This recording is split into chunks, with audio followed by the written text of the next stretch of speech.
pour cette présentation sur la continuité d'activité.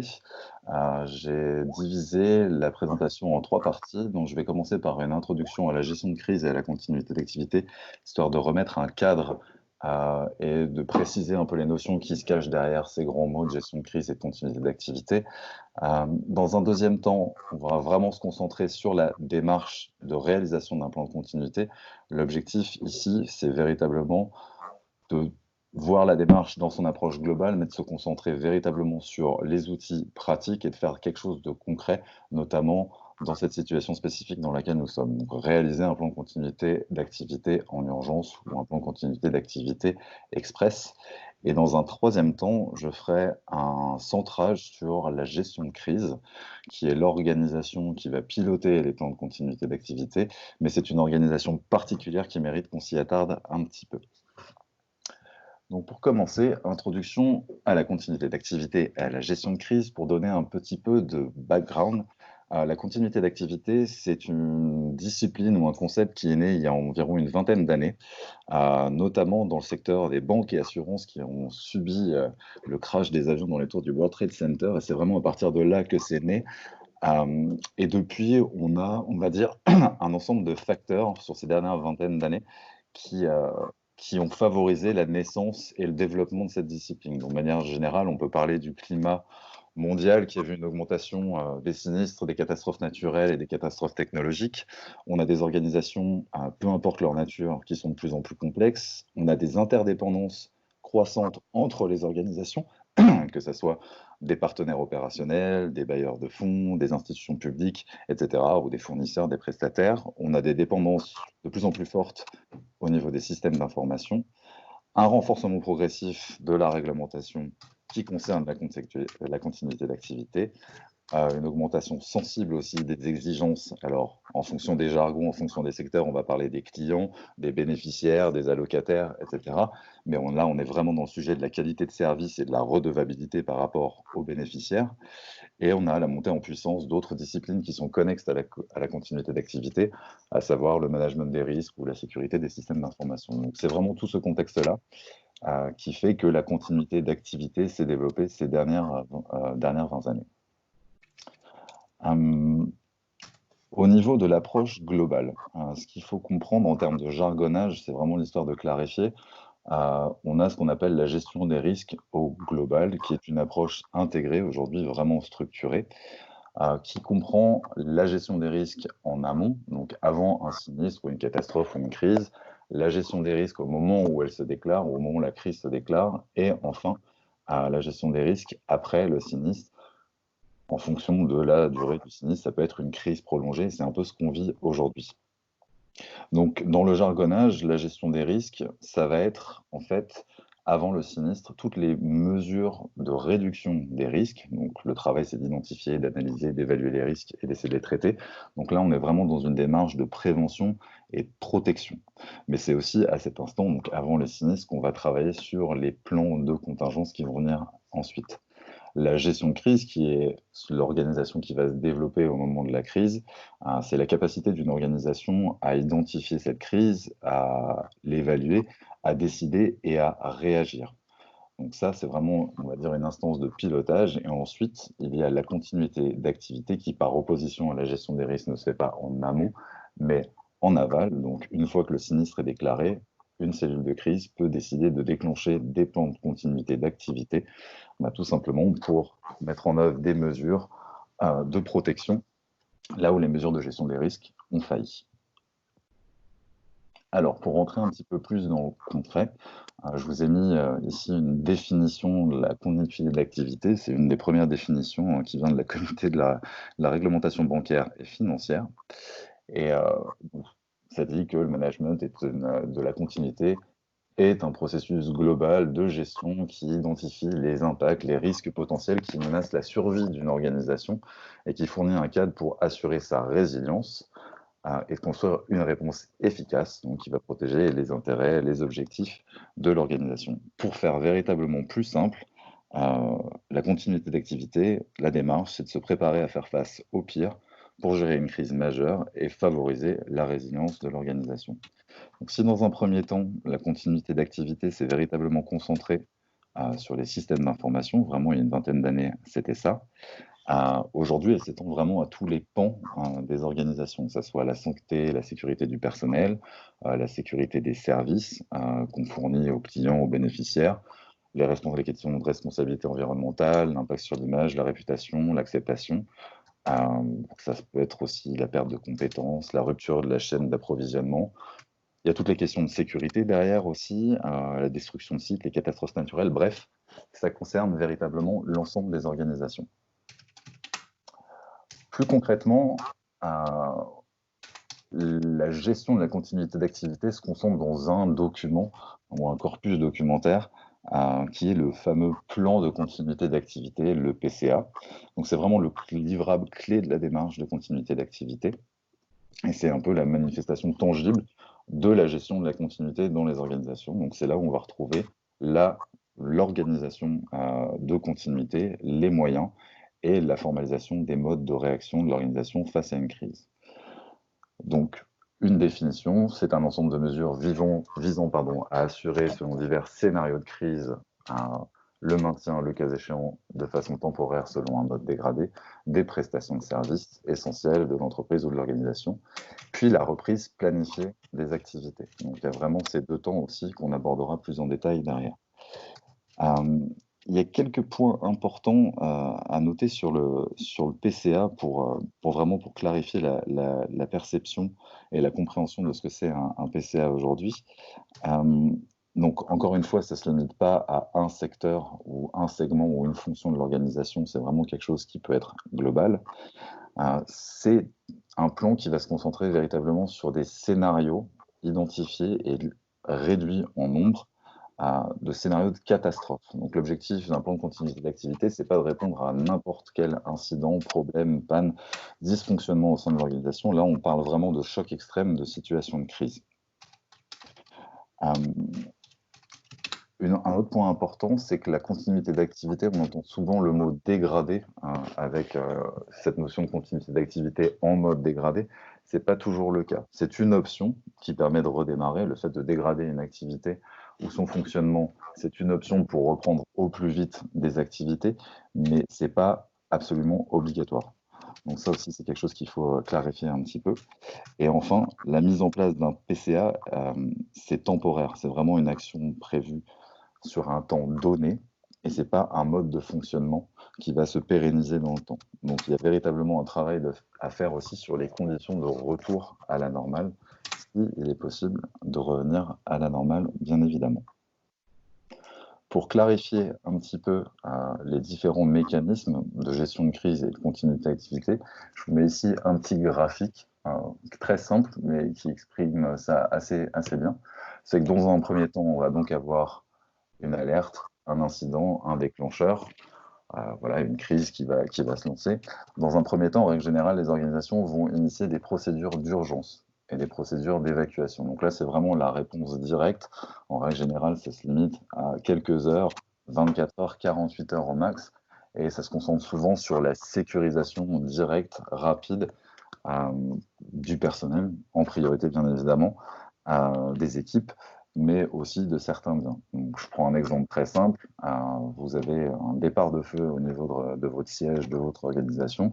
On arrête toutes les activités, vraiment tout, et on évacue tout le monde. Donc voilà, ça prend quelques minutes en fonction de la formation et de comment ça fonctionne, de la taille du siège. Mais ça, c'est vraiment cette première réponse d'urgence d'évacuation. Et dans un deuxième temps, en fonction des dégâts, en fonction de la situation, on va déclencher ou pas un organisme de gestion de crise, donc une cellule de crise. Et donc, dans certaines situations, dans certaines crises, la gestion de crise, la cellule de crise va suffire à régler la situation. Cette cellule de crise va développer ou mettre en œuvre des moyens exceptionnels pour répondre à cette situation particulière qui sort du cadre habituel, mais ces moyens exceptionnels mis en œuvre vont suffire à régler la crise. Et dans certains cas, et là, avec la crise liée au Covid-19, on est véritablement dedans, c'est qu'on commence à ressentir les premiers impacts de la crise, mais il y en a d'autres potentiels qui vont arriver, et les mesures qu'on peut mettre aujourd'hui en place ne suffisent pas. Et donc, du coup, c'est dans ce genre de cas qu'on va mettre en place des plans de continuité d'activité qui vont permettre de reprendre de manière dégradée ou pas les activités et ensuite de revenir à la normale. Et donc, on peut lier ça à la résilience et je reviendrai dessus un petit peu plus tard. Donc, les bonnes raisons de mettre un plan de continuité en place aujourd'hui, il y en a tout un tas et ça dépend des organisations, des secteurs. Pour certaines, alors là c'est vraiment lié à certains secteurs spécifiques, il y a des obligations réglementaires, euh, donc des réponses tout simplement par rapport à des réglementations, des lois. On pense notamment aux lois financières. Donc les entreprises ou les organisations vont devoir mettre en place des plans de continuité d'activité. On peut avoir des obligations partenaires. Donc ça commence à concerner le secteur du développement, secteur humanitaire de plus en plus. Je pense notamment, alors là, c'est pas encore en termes de continuité d'activité, mais c'est en termes de gestion des risques et de sécurité, au changement, au transfert de risques de certains bailleurs de fonds, notamment l'AFD, qui récemment a changé un peu sa politique en termes d'appel à projet à ce niveau-là. Donc ça peut être une bonne raison de le faire, de le mettre en place. Il peut y avoir des ambitions sécuritaires, tout simplement, compte tenu du contexte qu'on voit aujourd'hui au niveau mondial, se dire, bon, tiens, il y a des chances qu'il y ait des crises majeures qui arrivent, donc on est proactif. Il y a aussi, alors best in class, c'est un peu, ça fait très marketing, mais c'est tout simplement le fait que la continuité d'activité peut devenir, et l'est dans certains cas déjà, on va dire un avantage compétitif. Si par exemple, si je reprends l'exemple de l'AFD, vous voulez soumettre un appel à projet, répondre à un appel à projet de l'AFD pour 4 organisations au profil similaire, l'organisation qui aura cette démarche en plus dans son organisation aura un avantage compétitif par rapport aux autres et ça peut être intéressant pour le bailleur de fonds ou le partenaire, peu importe. Ensuite, ça peut être un désir de création de valeur. Donc voilà, c'est sécuriser son environnement, son organisation, et pas juste prendre la contingence comme, on va dire, une ligne budgétaire dans les états financiers, mais véritablement une démarche proactive qui permet d'améliorer la qualité de service de l'organisation au global. Et enfin, l'expérience. Il y a certaines organisations qui ont vécu des crises dures, qui ont failli laisser leur peau parfois. Aujourd'hui, il y a pas mal d'organisations qui se posent la question dans le cadre de la crise globale du Covid-19, qui est en fait juste une énorme crise qui va générer une multitude de petites crises ou de plus ou moins grosses crises en fonction des secteurs d'activité. Donc la question qui se pose aujourd'hui, parce qu'on est un peu dans une démarche particulière ici, c'est initier une démarche de PCA en urgence ou express, alors que c'est normalement une démarche qui se fait en amont d'une crise et pas pendant la crise. Est-ce que c'est possible et c'est utile? Et là, je vous mets une super animation. La réponse est oui, pour plusieurs raisons. Bon, déjà celle que j'ai citée juste avant, mais il y en a quelques-unes, quelques autres. Une première bonne raison, c'est que la démarche PCA permet de structurer une réponse à une crise. La crise qui est liée au Covid-19 vient de démarrer. Elle est a priori loin d'être finie, ou alors on est encore dedans. Donc, ça permet, initier une telle démarche, ça permet de prendre du recul, de faire une analyse des risques, de ne pas être un peu dans la sidération, de se dire, tiens, je suis à fond dans la crise, qu'est-ce que je fais? Qu'est-ce que je fais concrètement? Ça permet cette prise de recul, ça permet de formaliser les choses et d'avoir plus d'éléments de réponse, d'avoir une vision peut-être un peu plus globale et surtout de prendre des décisions un petit peu plus éclairées plutôt que d'appliquer une stratégie basée sur de la réaction à chaque fois qu'il y a un impact de cette crise qui se fait sentir sur l'organisation. Une autre bonne réponse, c'est que la crise qui est liée à cette pandémie, véritablement, si on regarde les études qui sont faites par les différents cabinets d'études, que ce soit dans le secteur humanitaire ou dans le secteur du développement, sont assez claires. La crise va s'étendre dans le temps. Là, on est sur des temporalités de 18-24 mois. Donc du coup, c'est pas quelque chose qui va être réglé tout de suite. Il va y avoir encore des impacts. Donc c'est peut-être le bon moment d'investir dans ce type de démarche de gestion des risques ou de continuité d'activité, plus précisément.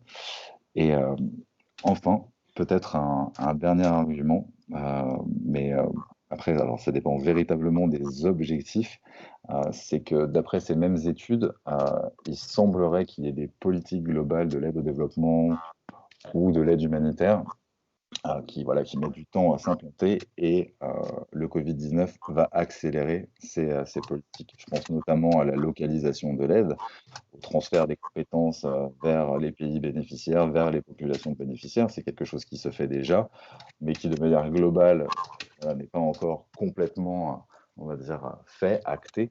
Et donc du coup, cette crise risque d'accentuer ça.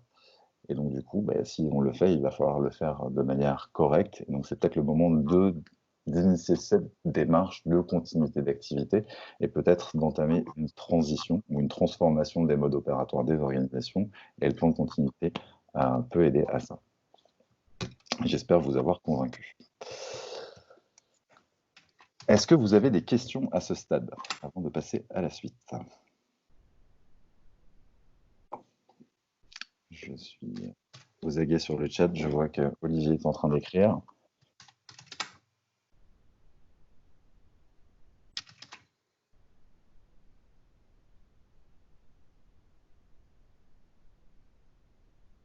Ma question, en fait, c'est de savoir si, vu que sa sortie de confinement aurait lieu dans un mois, est-ce qu'il ne faudrait pas envisager de faire les deux étapes, c'est-à-dire le plan de continuité d'activité et le plan de sortie de confinement avec un diagnostic, la question de la circulation dans les locaux, etc. De faire les deux en même temps. C'est exactement ça, Touner. C'est inclus dans la démarche de PCA, en fait. Vraiment, la démarche de PCA, c'est qu'est-ce qu'on fait en mesure d'urgence, qu'est-ce qu'on fait en mode dégradé, et qu'est-ce qu'on fait pour reprendre l'activité. Donc, clairement, c'est dans la démarche de PCA. C'est ce mode dégradé ou ce mode temporaire en attendant le retour à la normale, mais le retour à la normale se prépare. Et donc, c'est ce fameux plan de sortie. C'est ça, c'est le retour à la normale. Dès qu'on va déconfiner, entre guillemets, on va revenir dans un mode normal. Et ce qui est intéressant, c'est que le déconfinement, en fait, ne sera pas tout à fait un mode normal. Et ça, on pourra revenir dessus après, mais il y aura potentiellement des changements déjà à ce niveau-là. On va peut-être déconfiner, mais de manière graduelle. Et peut-être que le temps de cette crise de confinement, ça a créé des besoins au niveau de vos différents bénéficiaires ou au niveau de vos partenaires. Ou peut-être que vous avez du retard sur certaines activités. Et donc, du coup, le plan de sortie, c'est le retour à la normale, mais aussi anticiper d'éventuels nouveaux besoins, anticiper des nouvelles activités et des nouveaux moyens. Et ça fait clairement partie du PCA. J'espère avoir répondu à la question.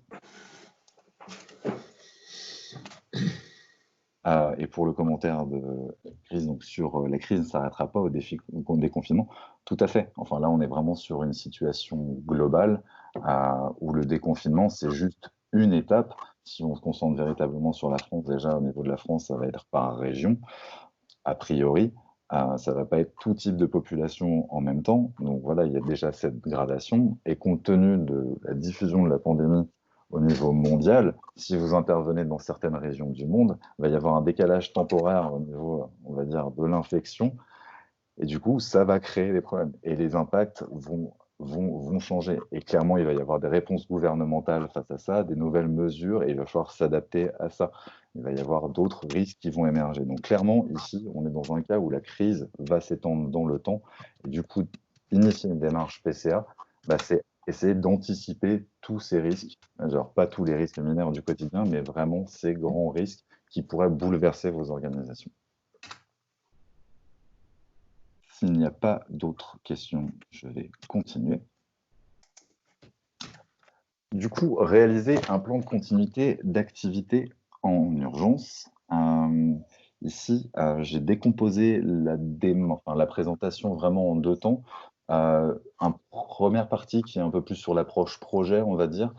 J'ai clairement pas envie de vous bassiner avec ça, mais je vais quand même présenter quelques points forts à mettre en valeur et surtout quelques écueils à éviter. Et ensuite, il y aura le bloc le plus conséquent sur la continuité d'activité, que là, j'ai divisé en plusieurs séquences, donc on pourra faire des pauses, histoire de clarifier tous les points. Donc, pour initier la démarche, ici, je vous présente une vue d'ensemble de la démarche PCA. Donc, c'est vraiment une représentation assez simple, avec les différents outils, les différents niveaux d'implication, les différentes instances de pilotage et quelques livrables clés qu'on a dans la démarche. Donc le premier travail, et c'est véritablement le plus gros du travail, Cette partie-là, c'est un outil et une activité qui s'appelle le bilan d'impact sur l'activité et l'analyse des risques qui est associée. Et c'est vraiment le cœur de la démarche. Si vous ne faites pas ça proprement, tout le reste sera caduque ou inopérationnel, ne sera pas structuré et donc ne servira, ça sera du travail pour rien. Donc véritablement, ce bilan d'impact, cette première étape d'analyse, que ce soit de l'analyse de contexte, de l'analyse organisationnelle, de l'analyse des risques, de l'analyse des besoins, des ressources, etc., c'est vraiment l'étape critique de la démarche. La démarche, elle s'inscrit à tous les niveaux des organisations, donc que ce soit vraiment au niveau de la gouvernance, des différents comités, au niveau des directions, avec bien évidemment au cœur les opérations et les métiers, qui est quand même le cœur de nos activités, et ensuite derrière, notamment des ressources qui restent, mine de rien, critiques pour pouvoir opérer, donc tous les moyens informatiques, logistiques et RH, bien entendu. Au niveau au niveau des différentes instances, aux différents niveaux justement de l'organisation, on va retrouver différents types d'organisations. Donc c'est vraiment la gouvernance et la direction qui va être en gestion de crise, lors du déclenchement d'une crise, donc sur les choix stratégiques de pilotage de la crise, sur l'organisation et sur la communication de crise, qui est un élément très important également. Au niveau des métiers ou des opérations, on va se concentrer véritablement sur la continuité d'activité, donc sur les processus métiers, les activités, comment piloter tout ça.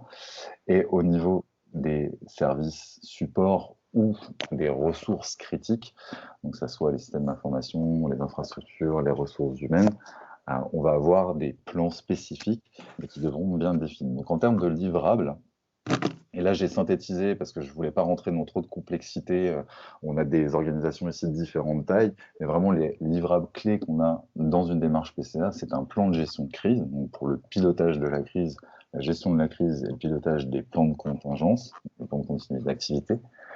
On y trouve souvent associé des plans de communication de crise, mais pas toujours. Ça dépend véritablement du besoin de communiquer des organisations, mais ça sera intégré à ce niveau-là et c'est vraiment au niveau gouvernance, direction qu'on va gérer la communication. Au niveau des activités, des opérations et des métiers, on va trouver ce qu'on appelle des plans de continuité métier. Donc véritablement, on va avoir une description des activités en mode nominal, en mode dégradé, avec les processus pour revenir à la normale ou la sortie de crise. Et pour des fonctions ou les ressources support critiques, on aura ce qu'on appelle des plans de secours. Voilà pour la démarche dans les grandes lignes.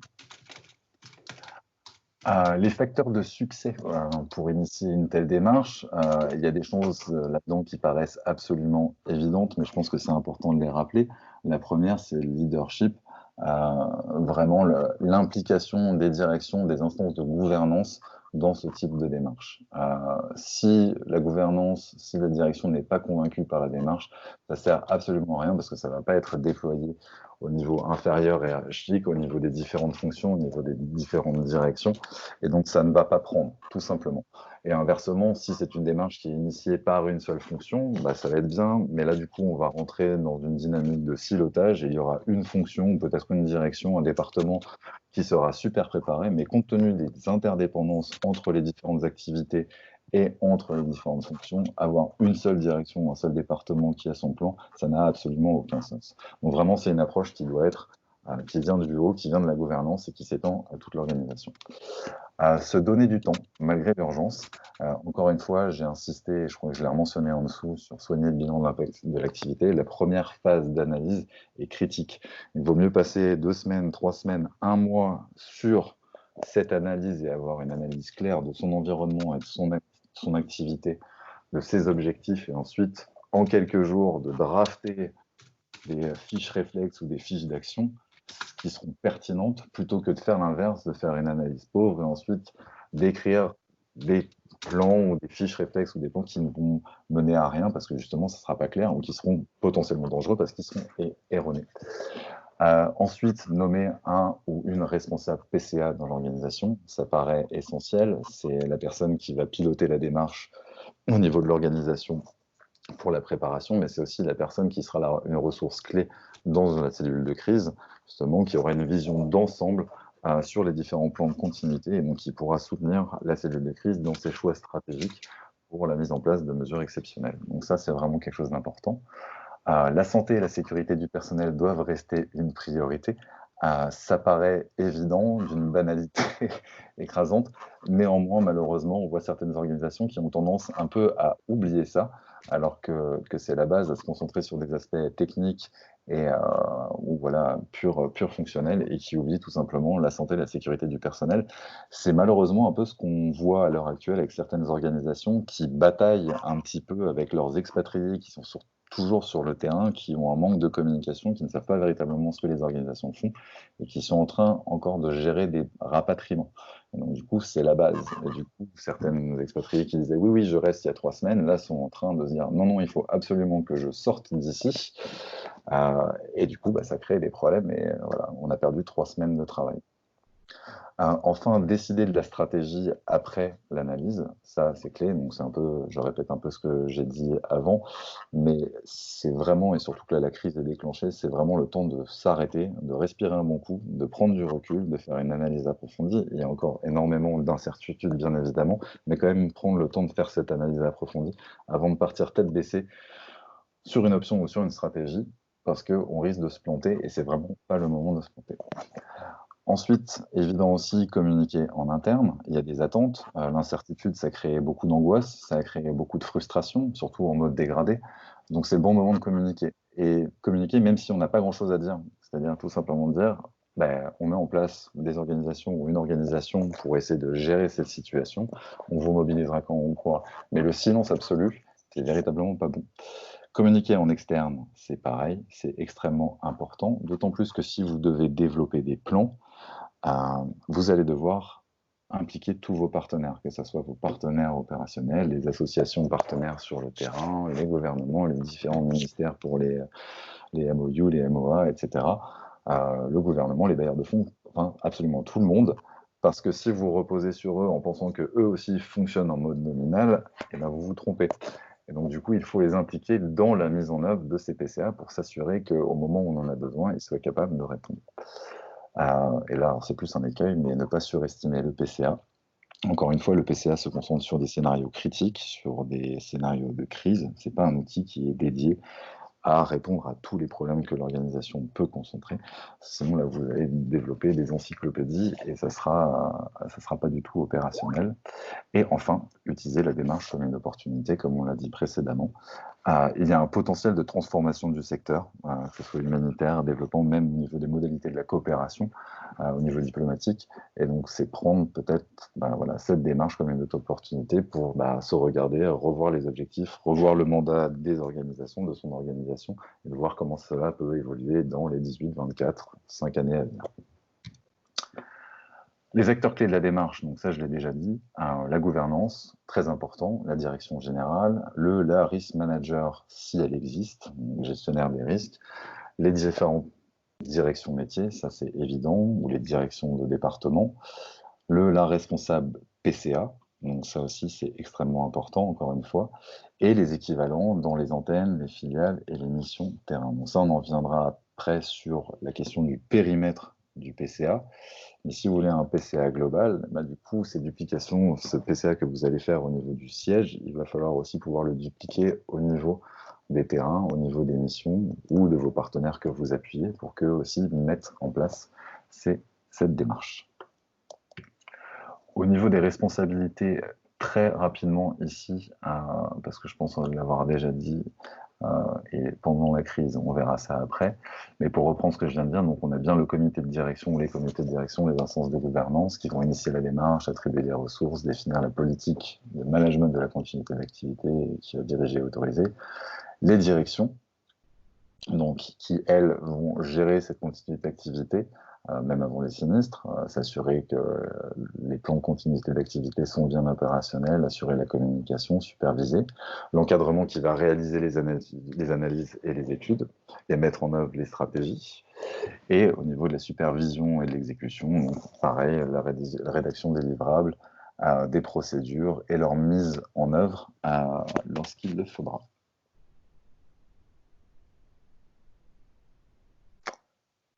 Les écueils à éviter, rapidement, vouloir couvrir tous les scénarios de risque. Encore une fois, ce n'est pas faisable. Donc vraiment se concentrer sur des scénarios de risque majeurs. Ne pas considérer des scénarios de risque du tout. Là, du coup, on va partir absolument dans tous les sens, essayer de couvrir toute l'organisation, de faire juste de la gestion du risque, donc on n'est plus dans de la continuité d'activité, mais dans la gestion de risque.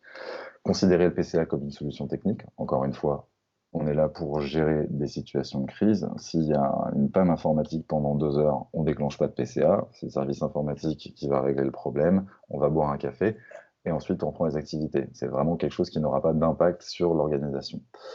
Ne pas aligner le bilan d'impact, donc l'analyse sur les objectifs stratégiques de l'organisation, ça aussi c'est un point très important. Un autre écueil, c'est de définir les besoins techniques avant les besoins métiers et opérationnels. Donc, dans certaines organisations, on a des services supports qui sont très forts. Je pense notamment aux services, voilà, certaines organisations humanitaires qui ont des départements logistiques, par exemple, très forts. On va se concentrer sur voilà, ces aspects techniques avant de se concentrer sur vraiment le besoin métier, alors que ces fonctions-là sont en support des métiers. Donc ça, c'est vraiment quelque chose sur lequel il faut jouer. Penser que le PCA est figé. Donc le PCA n'est pas figé, il n'est pas figé avant les sinistres, c'est-à-dire que si votre organisation évolue, il va falloir faire évoluer vos PCA.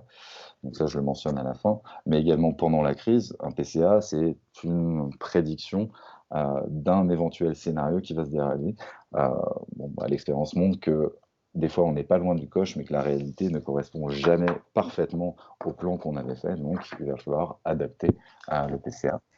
Et enfin, un dernier écueil à ne pas faire, c'est confondre la qualité de service et la continuité d'activité.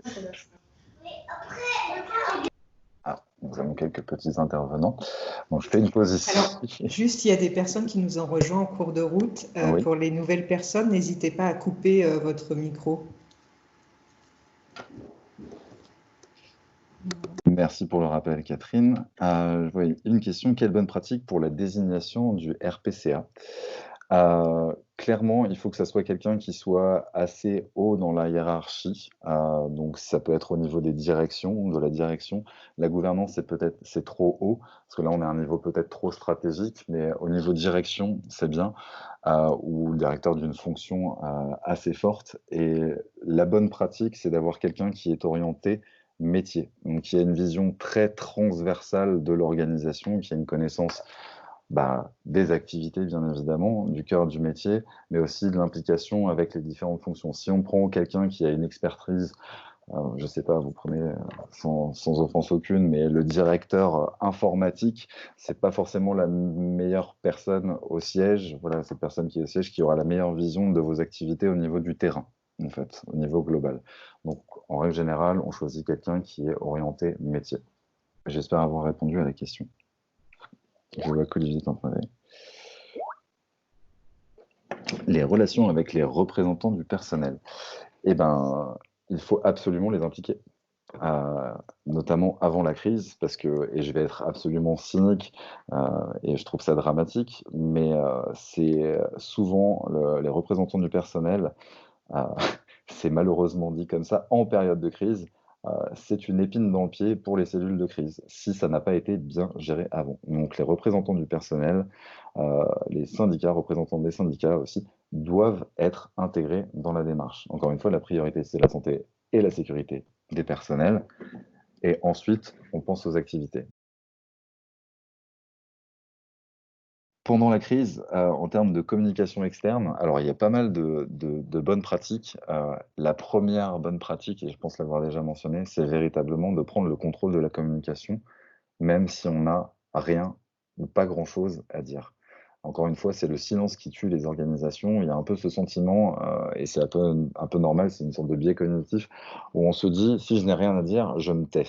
Alors qu'en fait, il y a plein de choses à dire, et il y a aussi, voilà, si on est dans le duty of care, tout simplement de rassurer les gens en communiquant, en disant, j'ai pris conscience qu'il y avait cette situation, j'ai mobilisé une organisation pour essayer de gérer cette situation.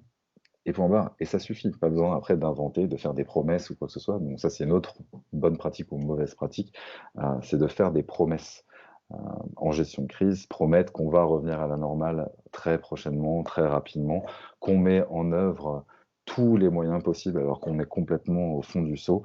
Donc, pas faire de fausses promesses, ça c'est aussi une vraie. Mais vraiment, la grosse bonne pratique en termes de communication externe, c'est vraiment de prendre le contrôle de la communication. Et si on peut aller un peu plus loin au niveau des médias, Peut-être qu'en France, c'est moins virulent que dans certains pays, mais il y a dans certains pays voilà, certains types de médias qui aiment justement démolir les organisations internationales dès qu'elles en ont l'opportunité. Et donc du coup, le fait d'avoir des bons contacts chez certains journalistes locaux, de pouvoir communiquer directement avec eux, de leur donner, alors là je vais être un peu cynique encore une fois, mais à manger avant qu'ils inventent quelque chose ou qu'il y ait des fausses rumeurs qui partent, c'est bon, c'est vraiment prendre le contrôle de la com. J'espère avoir répondu à la question, j'essaie de faire un peu synthétique. Merci. Pas d'autres questions, je passe à la suite. Donc, réaliser un plan de contingence d'activité en urgence ou un plan de contingence express. Avant de rentrer dans la démarche, regardons un peu ce qu'il y a à l'intérieur d'un PCA. Donc le PCA, c'est un document qui peut être très simple, et c'est même fortement recommandé ce qu'il soit très simple, où on va retrouver la stratégie de l'organisation en termes de continuité d'activité, on reviendra dessus bien évidemment après, l'organisation du PCA et son pilotage, donc là c'est plus orienté sur la cellule de crise, la gestion de crise, et on va retrouver les différents éléments de compréhension du contexte qui justifient justement cette stratégie, à savoir l'analyse de risque, pour les activités identifiées comme critiques, les scénarios majeurs de crise ou les risques majeurs identifiés, le fameux bilan d'impact sur l'activité qui est l'outil clé de cette démarche, et ensuite les procédures d'urgence, les procédures de continuité par activité critique et les procédures de maintien en conditions opérationnelles, c'est-à-dire toutes les procédures qui vous permettent d'avoir un plan qui peut être activé. En termes de méthodologie, ici, ce que je vous propose pour réaliser le plan, c'est vraiment une méthodologie assez simple, que j'ai essayé de simplifier au maximum, mais qui repose voilà, sur les standards du secteur, notamment voilà, la norme ISO 22301 et d'autres bouquins de référence. Je l'ai décomposé en 5 étapes, histoire que ça soit véritablement clair. Donc la première étape, et ça je l'ai déjà mentionné pas mal de fois, c'est la compréhension et la connaissance de son organisation. Ça paraît véritablement bateau comme ça, mais c'est vraiment un travail important à faire une analyse de son contexte, de comment son contexte est en train d'évoluer, et de pouvoir formaliser concrètement toutes ces activités, tous les différents processus au sein de l'organisation. La deuxième étape, c'est définir les besoins de continuité, donc identifier quelles sont les activités et les processus critiques, et aussi quelles sont les ressources critiques dans l'organisation. Et donc vraiment cet état des lieux, cette analyse du contexte, c'est ce qu'on appelle le bilan d'impact sur l'activité, c'est la partie de la démarche à véritablement soigner. On va revenir dessus en détail après. La troisième étape, si ça veut bien se lancer, pardon, c'est de définir les objectifs de continuité. Donc les besoins de continuité, l'étape 2, c'est véritablement regarder de quoi a-t-on besoin pour opérer de manière normale pour ces différentes activités. Et les objectifs de continuité, c'est de quoi a-t-on besoin pour fonctionner dans le cas d'une crise majeure, en mode dégradé, en mode très dégradé, et ensuite pour revenir à la normale. Et ça inclut potentiellement, est-ce qu'on a besoin de moyens ou de ressources supplémentaires pour répondre ou pour initier des nouvelles activités dans cette période de crise. La quatrième étape sera tout simplement le développement du PCA. Donc là, en quelque sorte, c'est la formalisation de toute l'analyse et des objectifs qui auront été définis. Et dans un cinquième temps, le déploiement du PCA, donc avec toutes les actions de sensibilisation, de formation, de communication en interne, et encore une fois, de maintien en conditions opérationnelles. Donc la première étape, connaître son organisation. C'est vraiment cette analyse du contexte qui est un préalable, parce que c'est elle qui permet de préciser le périmètre qui sera couvert par le PCA, donc les différentes activités, les enjeux de l'organisation. Et donc, il faut vraiment s'adapter au cas par cas pour définir le périmètre du PCA à mettre en place. C'est une question qui se pose souvent. Est-ce qu'on le fait au niveau du siège seulement? Est-ce qu'on le fait au niveau stratégique? Est-ce qu'on le fait au niveau de toutes les missions?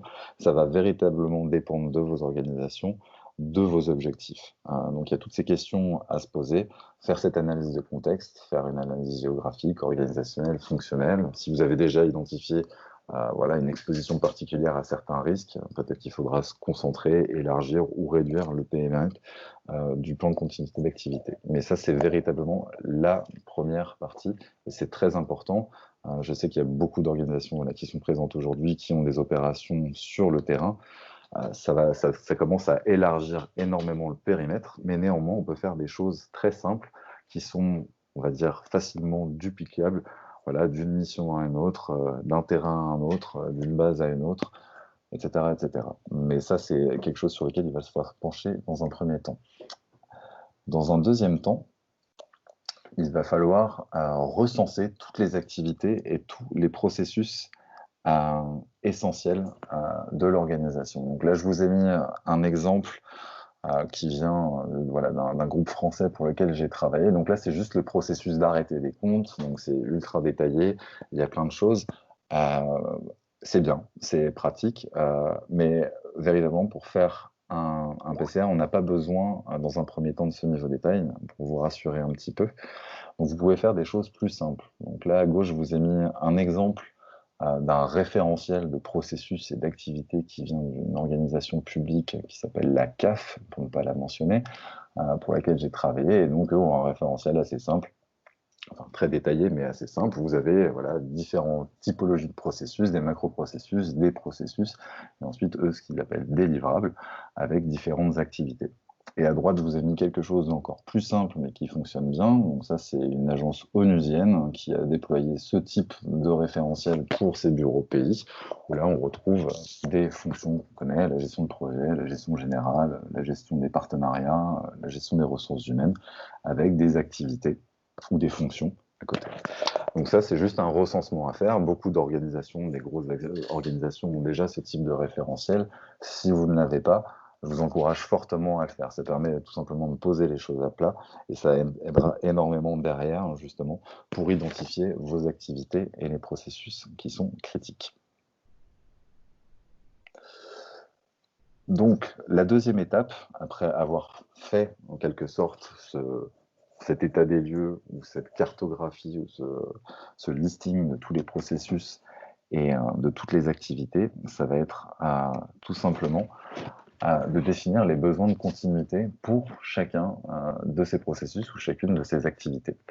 Alors pour faire ça, on utilise en règle générale, alors il y a plusieurs indicateurs, mais on utilise ici le niveau de service minimum et la durée maximale d'interruption acceptable, donc la DMIA, sont vraiment les deux indicateurs clés qu'on utilise en règle générale pour faire un PCA.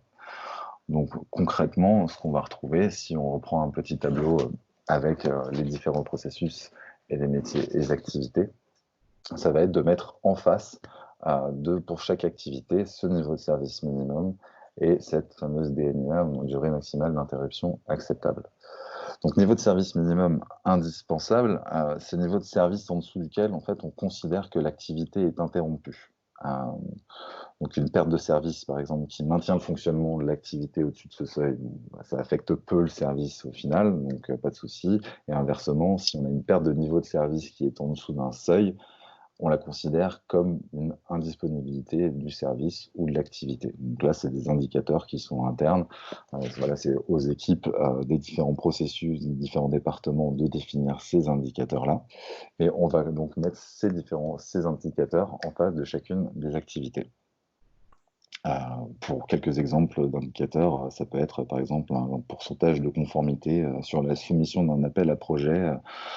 Si vous faites de la logistique humanitaire, ça peut être un taux de livraison aux bénéficiaires, ça peut être tout simplement un nombre de bénéficiaires atteints sur une activité, ça peut être un taux de produits ou de services commandés, livrés en date. Voilà, ça peut être n'importe quoi, mais voilà, qui sera corrélé à vos activités, mais il va falloir définir ça. Et ensuite, le deuxième indicateur qu'on utilise sont donc la durée maximale d'interruption acceptable. Et ça, c'est l'indicateur le plus courant et le plus important. Là, il s'agit d'établir pour chaque activité la durée maximale d'interruption acceptable, c'est-à-dire la durée au-delà de laquelle les impacts de l'interruption sont considérés comme critiques pour le fonctionnement de l'organisation. Donc ça, c'est la DMIA, c'est vraiment un indicateur fort qui tout simplement permet de définir quelles sont les activités critiques et celles qu'on doit redémarrer au plus vite, quelles sont les activités prioritaires. Okay. Là, sur l'exemple que j'ai mis sur la présentation, on voit une petite échelle, donc 0 à 2 jours, niveau 4, vital, etc. Ça, encore une fois, c'est en interne. Les temporalités de criticité des activités vont dépendre en fonction des organisations. Vraiment, enfin, si vous avez des activités qui sont de l'ordre du life-saving, voilà, vous êtes, je sais pas, je prends l'exemple d'un camp de réfugiés et vous devez absolument nourrir 60 000 personnes dans les 3 jours, etc. Là, voilà, une journée, une demi-journée, ça peut être absolument critique. Si on a des cas sur voilà, des activités qui sont plus soft, ou sur, je sais pas, par exemple, un projet d'éducation, un projet de renforcement de capacité, etc., une perte d'activité ou une interruption d'activité d'un jour ou deux, est peut-être moins dramatique. Donc ça va véritablement dépendre du type d'activité. Néanmoins, il y a certains types d'activités, peu importe le mandat de l'organisation, qui seront critiques. Donc une fois que vous avez ces deux indicateurs, donc le niveau de service minimum et la DMIA, pour toutes les activités, l'étape suivante consistera à définir les besoins de continuité et à identifier en quelque sorte toutes les ressources critiques pour la continuité de ces activités.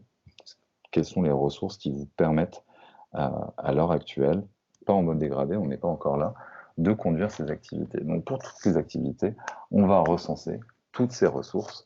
Donc on peut les diviser en plusieurs catégories. Ici, j'en ai mis 6, mais on peut en avoir beaucoup plus, on peut en avoir moins. Mais néanmoins, celles-là sont celles qu'on retrouve de manière générale. Donc en premier, les ressources humaines, donc savoir quels sont les effectifs, de combien de personnes vous avez besoin pour conduire ces activités. Est-ce que c'est des effectifs? Est-ce que c'est des ETP? Est-ce que parmi ces effectifs, vous avez des personnes clés avec des compétences très spécifiques et si vous perdez ces personnes, l'activité ne peut pas être conduite? Est-ce que vous avez un réseau de bénévoles sur lesquels vous pouvez vous appuyer, etc. Donc au niveau des ressources humaines, bien regarder voilà, de quoi vous avez besoin.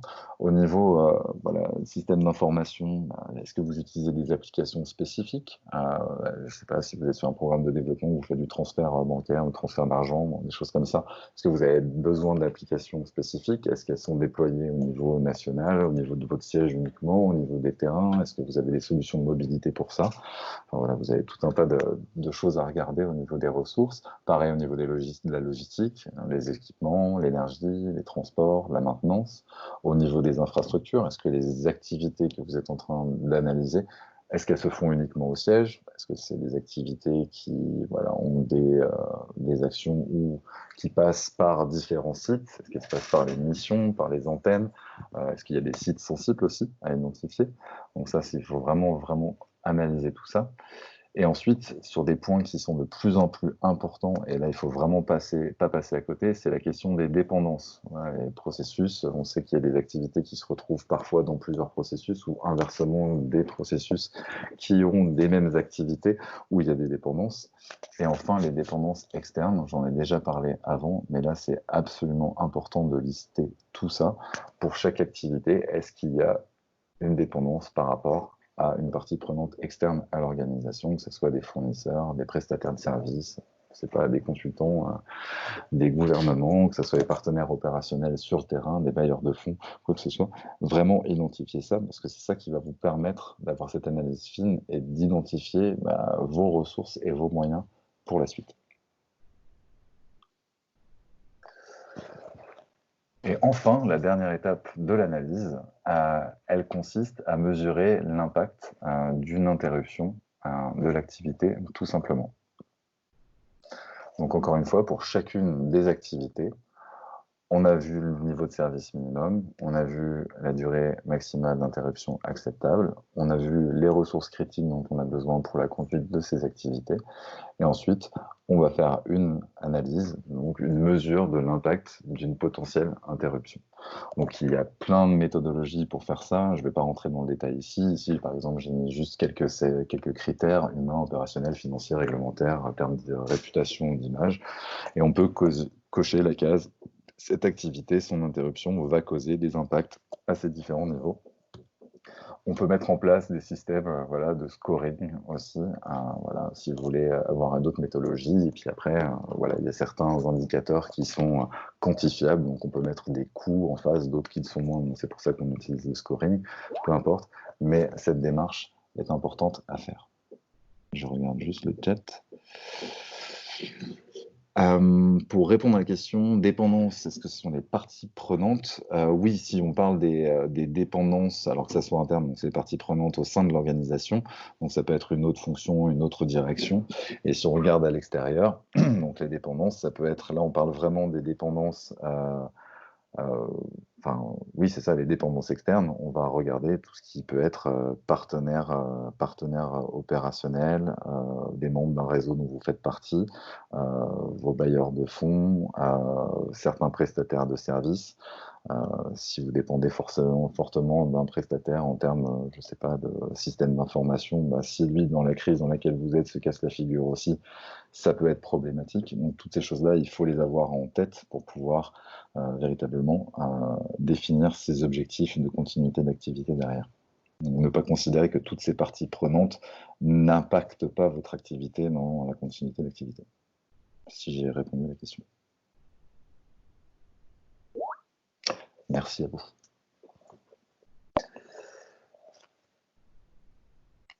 Alors, pardon, je reprends. Donc à ce stade-là, là on a vu les indicateurs, donc le niveau de service, la durée maximale d'interruption d'activité. On a vu le listing des ressources critiques et indispensables pour continuer les activités, pour dérouler les activités et enfin l'analyse de risque. Et donc à partir de là, vous avez fait en quelque sorte le bilan d'impact sur l'activité. Et vous pouvez déjà démarrer un peu à faire de la documentation, donc à drafter cette première analyse. Vous allez retrouver, souvent ce qu'on fait, c'est des fiches de processus, alors soit par processus, ou soit par activité, ou soit par fonction, en fonction de l'organisation de l'entreprise ou de l'organisation de l'association. Donc avec le nom des processus, les responsables, la description, les interfaces, les dépendances, les flux internes ou externes, les activités, donc métiers qui sont rattachés à ces processus, un niveau de service minimum, la DMIA, l'analyse de la criticité du processus, les conséquences de l'interruption, les ressources critiques et les interdépendances. Donc ça déjà, ça peut se formaliser et c'est la base de l'analyse. C'est ça qui va véritablement permettre de définir les objectifs par la suite. Ici, j'ai mis en option l'analyse des risques. Pourquoi est-ce que je l'ai mis en option?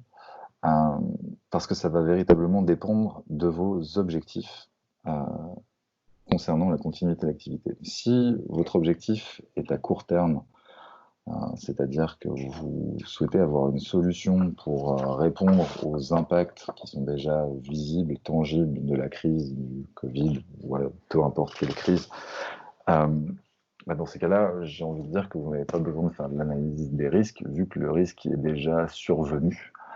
Donc là, on est plus dans la réaction à l'impact des risques, et donc mettre en œuvre des plans de continuité pour continuer à opérer, et puis pour revenir à la normale. Par contre, si votre objectif de démarche de continuité d'activité s'inscrit à plus long terme, et dans ces cas-là, c'est une étape, alors j'ai pas envie de dire obligatoire, mais qui serait dommage de passer à côté d'eux.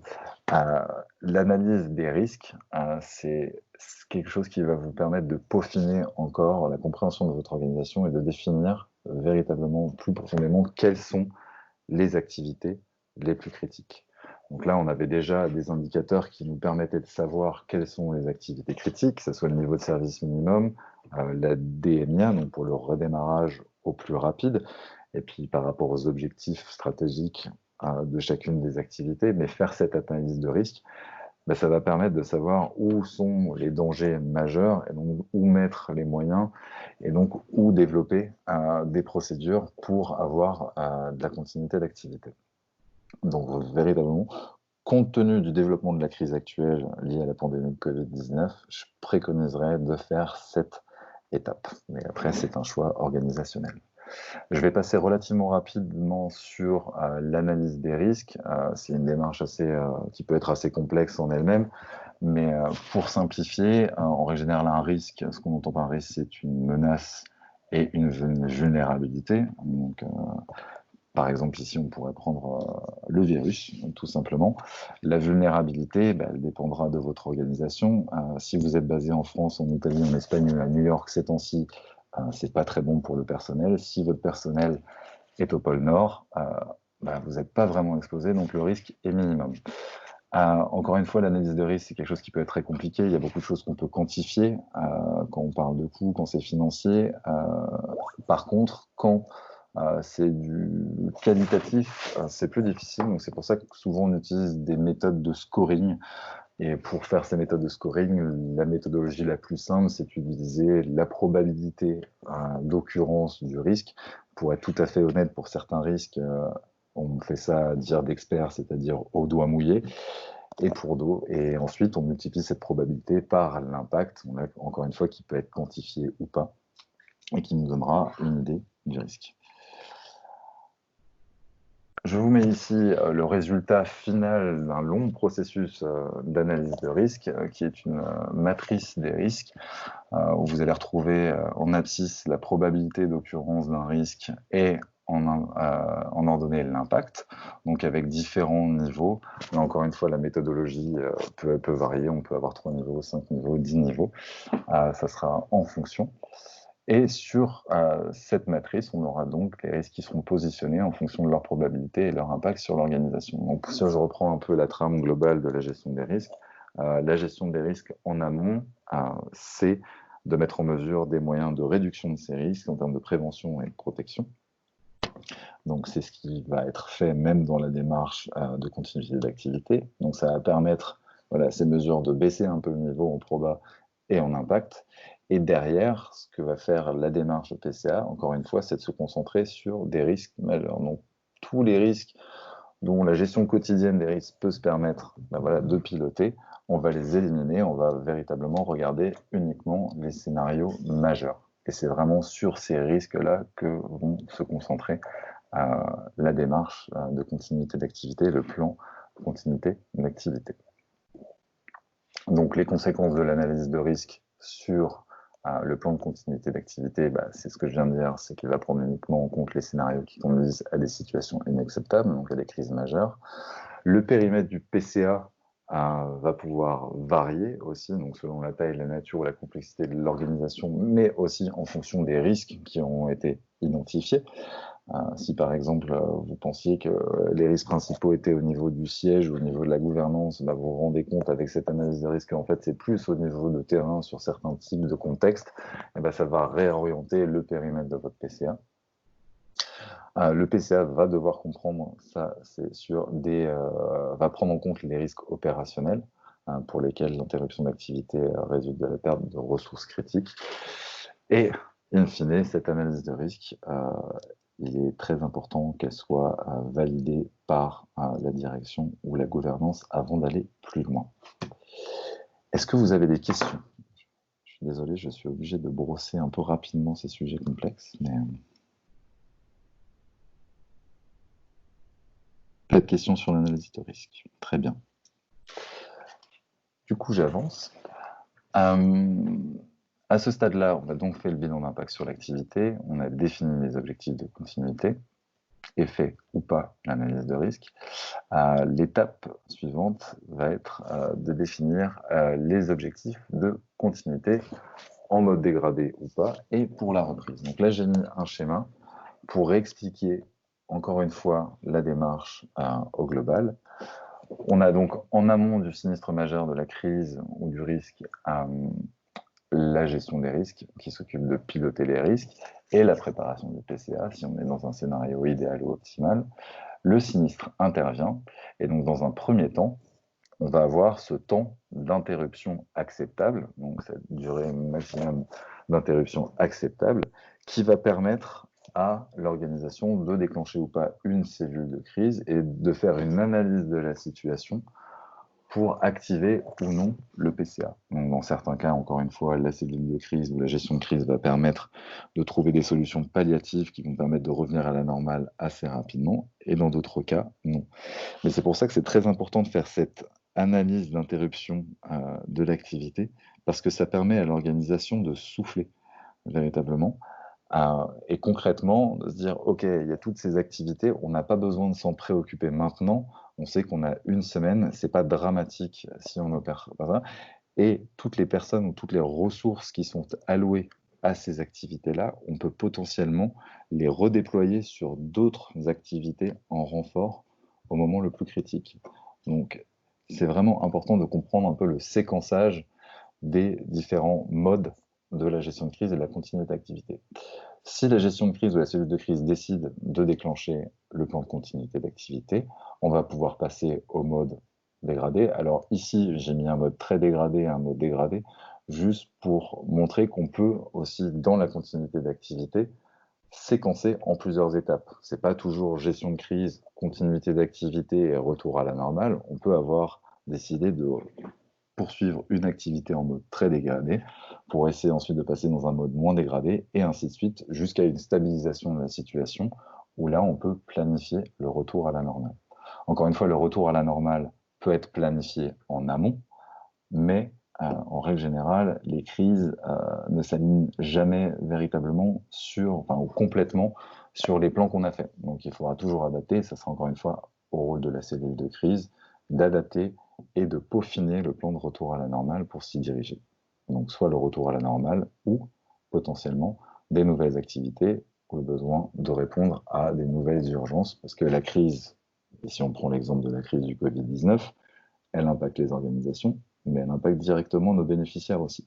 Et donc du coup, ces bénéficiaires-là, pendant que nous, on est en mode dégradé, eux ont potentiellement des besoins supplémentaires qui ont été créés, et nos mandats, c'est de répondre à ces besoins, donc le retour à la normale, plus des activités potentielles supplémentaires à mettre en œuvre. Définir les besoins en ressources. Donc, une fois qu'on a séquencé, qu'on a réussi à définir nos objectifs en termes de séquençage, de reprise des différentes activités, il va falloir aussi dresser la liste de toutes les ressources dont on a besoin pour fonctionner en mode dégradé et pour revenir à la normale. Normalement, vous avez, avant ça, fait la liste de toutes les ressources existantes pour une activité. Elles ne seront pas forcément toutes utilisées. Mais ce qu'il faut véritablement garder en tête ici, c'est que potentiellement, vous allez avoir besoin dans vos plans de continuité d'activité de ressources dont vous n'avez pas besoin en mode normal. Ça paraît peut-être un peu contradictoire, mais si je prends un exemple actuel, vous mettez dans votre plan de continuité d'activité, pour opérer de manière normale, vous n'avez pas besoin de masque et de gel hydroalcoolique. Il va falloir tout simplement, si vous mettez ça dans votre plan de continuité d'activité, il va falloir s'assurer que vous les avez, même quand tout va bien, pour pouvoir justement les déployer rapidement quand la crise frappe. Sinon, vous vous retrouvez dans la situation dans laquelle on se retrouve un peu tous ces temps-ci, c'est que on est en rupture de stock, tout le monde veut exactement la même chose et personne n'en a. Donc finalement, on n'a pas répondu du tout à notre besoin. Un autre exemple, pour répondre rapidement, c'est souvent la question des systèmes informatiques. J'ai eu un retour d'une organisation très récemment qui me disait qu'ils avaient un bout de plan de continuité quand même, mais avaient oublié de mentionner dans leur plan de continuité que les postes de travail sur lesquels travaillaient les employés étaient des postes fixes et pas des ordinateurs portables. Donc le plan de continuité, c'était comme tout le monde le télétravail, mais c'était très compliqué d'emmener les gros écrans et les tours à la maison. Donc il y a pas mal d'employés qui se sont retrouvés sans et l'organisation a dû acheter de nombreux ordinateurs d'un coup. Donc en termes de gestion budgétaire, ça devient compliqué, etc. aussi. Donc il y a parfois des ressources supplémentaires qu'il va falloir, qu'on va devoir identifier en amont et s'assurer qu'elles sont déployables. Est-ce que vous avez des questions sur cette partie? Regarde le chat.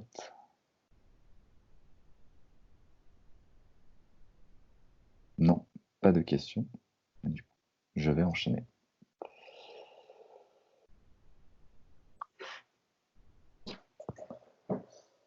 Donc, une fois que les objectifs de continuité sont identifiés, sont définis, il va falloir développer le PCA, tout simplement.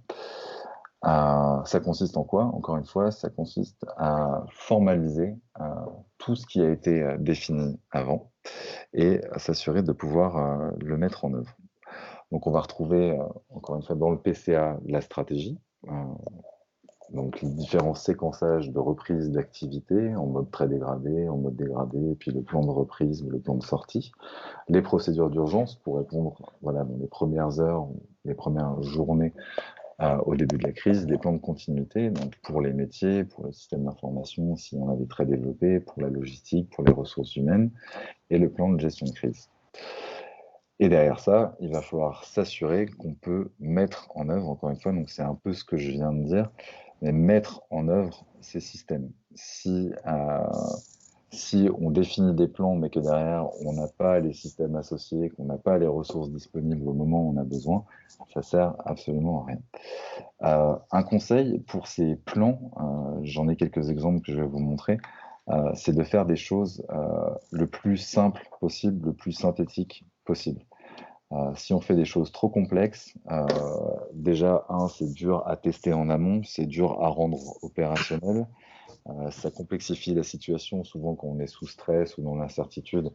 Donc, c'est vraiment pas recommandé de faire des choses trop compliquées. Et surtout, encore une fois, c'est que les crises ne correspondent rarement à 100% à ce qu'on avait prévu. Donc, il faut se laisser une marge. Si on rentre trop dans le détail, on risque d'avoir du mal à sortir du carcan derrière. Donc, vraiment faire quelque chose d'assez synthétique et d'assez global dans un premier temps. Donc, ici, à l'écran, je vous mets un exemple de PCM, donc c'est un plan de continuité de métier, donc qui est intégré dans le plan de continuité d'activité globale. Et là, vous avez une fiche synthétique, donc c'est vraiment une page sur les étapes à prendre, les actions à prendre pour une activité spécifique. Donc ça, c'est une autre organisation, c'est un distributeur pharmaceutique pour lequel j'ai déployé un plan de continuité. Et vous pouvez avoir ces choses qui sont très synthétiques, et on appuie, donc là, on retrouve les différents éléments du bilan d'impact sur l'activité, avec les périmètres d'activité maintenus, le principe de fonctionnement, oui, c'est assez synthétique. L'analyse des risques ici n'est pas inclus, détaillée n'est pas inclus, mais on a le risque majeur. On a la DMIA, donc la durée maximale d'interruption, et l'objectif de retour à la normale, ici, avec l'analyse des ressources nécessaires pour les processus clés. Donc ça, c'est le bilan d'impact sur l'activité. Et derrière, vous avez la fiche de fonction, donc tout simplement la fiche action pour cette activité spécifique, avec les tâches qui sont décrites, tout simplement, comment opérer en mode dégradé. Voilà, avec ici une petite étape plus sur le suivi de l'activité et la reprise de l'activité et sa régularisation ou son retour à la normale. Donc encore une fois, la préconisation, c'est de ne pas faire plus gros que ça ou plus long que ça. Et là, ça concerne un processus, pas une activité. Donc ça reste aussi un cadre assez large. Trop de détails, ça risque de devenir bloquant parce qu'à chaque petite étape, on va se rendre compte qu'il manque quelque chose et donc ça va être plus stressant qu'autre chose. Il mieux avoir quelque chose de plus global, de plus général qui permet d'adapter et d'être flexible. Donc une fois que ces plans sont développés, que les procédures sont écrites, la dernière étape, ça va être le déploiement du PCA au sein de l'organisation. Donc toute la documentation aura été produite et concrètement, alors j'ai peut-être oublié de mentionner ça, mais en termes de gestion de projet, c'est relativement classique, j'ai envie de dire.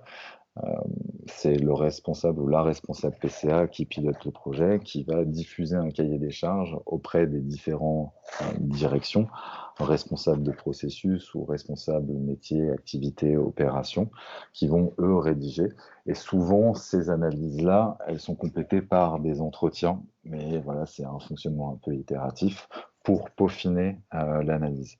Et c'est vraiment important que le ou la responsable PCA fasse cette démarche et que ça soit centralisé sur une personne, c'est parce que, et ça c'est un retour d'expérience, en règle générale, on voit que chaque département tire un peu la couette de son côté.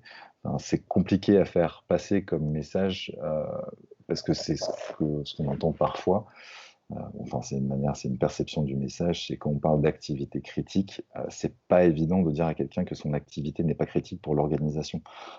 Ça sous-entend qu'elle n'est pas importante, alors que c'est pas du tout le cas. C'est vraiment une question de criticité. Et donc, du coup, on se retrouve des fois dans des situations où on a un phénomène de justification ou voilà, on évalue un peu fortement l'importance d'une activité, alors que bon, elle n'est pas critique. Elle est importante, mais elle n'est pas critique. Donc, en termes de démarche, il y a ceux qui avaient des charges diffusées pour la rédaction des fiches, et tout ça s'est complété par des entretiens. Donc pour le déploiement du PCA, ici j'ai fait assez court parce que ce sont des choses encore une fois assez classiques, peu importe la démarche, que ce soit une démarche qualité, une démarche de transformation, une démarche de gestion des risques ou continuité d'activité, ou peu importe, on retrouve souvent les mêmes choses. Donc, il y a la question de la sensibilisation en interne. S'il y a des plans de contingence, c'est bien que les gens soient informés, tout simplement, pour pouvoir, être impliqués dans la démarche, parce que ce sont les membres des équipes qui ont la connaissance, qui savent comment leurs activités se déroulent, donc ils voudront participer. Dans tous les cas, la formation, s'il y a des processus spécifiques en mode dégradé qui changent des processus ordinaires, et d'autant plus s'ils mobilisent des ressources ou des moyens exceptionnel, c'est bien de former les gens à ces nouveaux processus, à ces processus dégradés, et de communiquer, donc encore une fois, que ce soit en interne ou en externe, sur la mise en œuvre de ces plans, pour s'assurer qu'ils soient pertinents et efficaces le jour où on a besoin. Le maintien en condition opérationnelle des plans de continuité, c'est la même chose et c'est lié à tout ça, mais c'est encore une fois s'assurer que tous les systèmes et toutes les mesures qu'on a définies fonctionne, dispose. C'est très semblable, le PCA, à ce qu'on appelle les plans de contingence quand on est sur le terrain, notamment pour les ONG humanitaires, ou si on parle par exemple de sécurité, on va avoir dans des contextes de conflit ou d'insécurité des salles d'hibernation avec des malles d'urgence, avec tout un tas d'équipements dedans.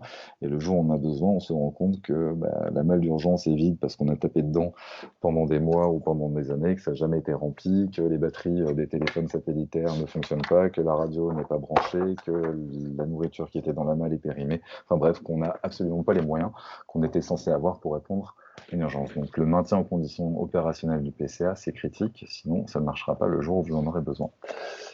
Pour s'assurer qu'il est opérationnel, faire des tests et des exercices, c'est une très bonne pratique. Vous n'êtes pas obligé de tester vos PCA au global, on peut tester des PCA juste sur un segment, des petits exercices qui peuvent se faire sur 1 heure ou 2, juste pour voir si, tiens, cette activité, si on la passe en mode dégradé en quelques secondes, on donne l'instruction, est-ce qu'on est capable de le réaliser? Et enfin, une autre manière de consolider, de déployer le PCA, c'est quand on a vraiment une démarche qui est bien consolidée, c'est soit de faire auditer ou de contrôler son PCA. Est-ce que vous avez des questions? Je regarde dans le chat.